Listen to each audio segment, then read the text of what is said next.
Good morning friends. तो देखो यहाँ खाली संध्यार वीडियो थिला आम जाइलु शनिवार बजार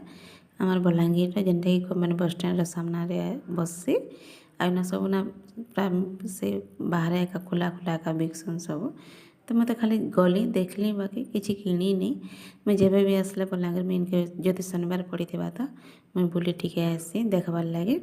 आटा मो नानी आसी आम आसी देखुन देखुन कपड़ा लेता किसी किणी बस खाली देखा चली न तापर आम इे आसनु टे टोस्ट किणवार लगे इन टोस्ट मुई सब बेले किणिक जेबे भी आसी आटा आम आसलु टे बरा खाबार लगे चाउल बरा इनके आसले मत इन चाउल बरा टे भल लगसी तो आम बलांगीर और आम लईसिंग बलांगीर टे चाउल बरा के फेमस है तो मैं चाउल बरा बाध्य खाएसी हेले